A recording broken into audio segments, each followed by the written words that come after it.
All right. Well, welcome to the Rocktown Pod. Guest Emily here, founder and coach at Founder and Flow, which is a dope name, by the way. And so, Emily, when launching startups, you can do one of two things. You can do easy things, right, where success is guaranteed, or you can do hard things where success may or may not ever come. And failure is inevitable when you're on that journey.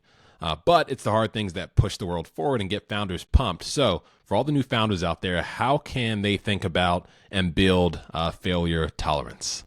So failure tolerance is something for the trailblazers out there, right? Because if you're going to do something that's never been done, you need to bake in the experiments and just never give up. And if you don't bake in that space for experimentation, you're just not going to innovate. You can always take someone else's formula and run with it, and you'll get some level of success.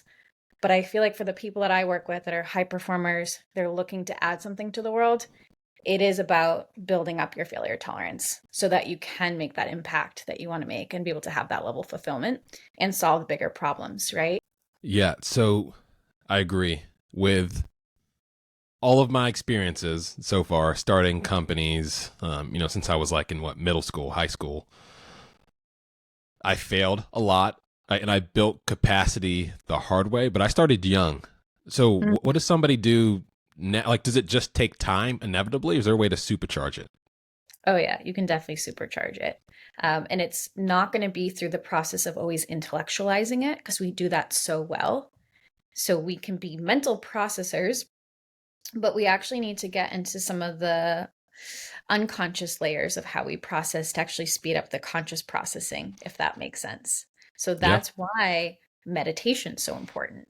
That's why going into deeper states that are like the states only when you're sleeping, if you can start to access those states consciously, which is what meditation is all about. It's like being in that theta brainwave state or alpha brainwave state. When you start to go and access those states of being through different exercises and activities, it's going to give you the ability to see through all the different angles of what's really going on and be able to take a step back. Because sometimes we get so zoomed into something, and that's when we take it really personally. It touches all those tender spots, and then it becomes too heavy to carry. And so, yes, if you learn early to build this failure tolerance, it's you have a stronger structure, so you have a bigger capacity.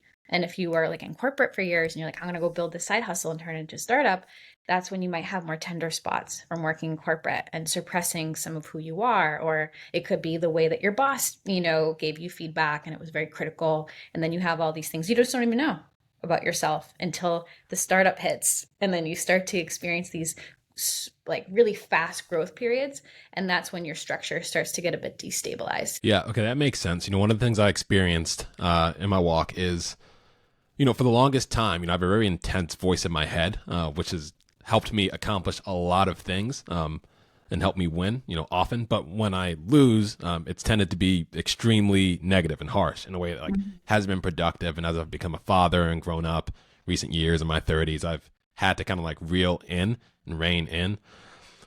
Is that common for founders? Is that like a common thing? That same intensity that gets you to try the hard thing can go awry. And if so, what do you recommend for folks trying to turn that back around? So I think in the beginning stages of building, sometimes our insecurity or where we don't feel good enough can drive us forward. And then at times, what happens is that harsh critic comes out when we're building. And so it's kind of like some people bully themselves into building, and for other people, it's the love of building itself. But we all are going to face what's called the guard at the gate when we're going to new levels of growth. And so when we slip into a failure moment, that inner critic can come out, right? Because we can get hard on ourselves and it's hitting up a tender point or it's hitting up where we're going to grow, where we're going to move away from. It's like getting at that comfort zone. So the more it's like the story of the two wolves. It's like which wolf you're going to feed. Are you going to feed the inner advisor, the one that's going to celebrate your wins, even if it's small, the one that's going to be compassionate, the one that's going to give you a little bit of grace and let you catch a beat, or are you going to be constantly using the bullying to push yourself? And you know what? There's some people who do succeed and they go to really big levels, but when they exit, It's not a pretty picture. They don't really know what their identity is. And so figuring yourself out before you exit is a really important thing. Like I wouldn't say don't wait till you have made it to do that work, because it's going to bleed into all the decisions that you make. And it's going to also really show you the culture you're building. So I always say it's like leading from the inside out. When you know how to lead yourself, you're going to, again, bring in the right team. You're going to create the right culture. And so having that connection can ensure more success, even if you're finding that you're making mistakes on the way. And you're not going to always do it perfectly, too. You're going to be like, this is just a state of being right now. I'm being hard on myself. Okay, the way to get back to it quicker is just actually acknowledging it. Oh, I'm being hard on myself right now. Is there a different way I could talk to myself? So it's that curiosity that has really helped me. Um, One of my good friends gave me some counsel on this point, and what was amazing advice for me was he said, Chiedo, you're being incredibly harsh with yourself based on what you're telling me. How would you counsel somebody else if they were in this situation? And Mm-hmm. that, like, I mean, I lead others very differently than I lead Yes. myself, at least historically. And once he gave me that insight, it's drastically improved the way I motivate myself to go forward, but at the same time, keep it in check, keep it kind, keep it honest, and don't bully myself in Yes. hitting the goals. Emily, it's been amazing. Where can people find you on social, and how can founders work with you?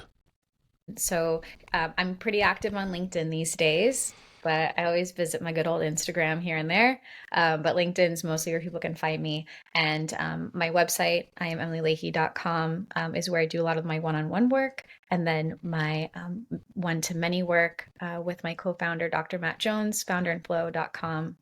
People can check it out there. Thanks so much, Emily. Thank you.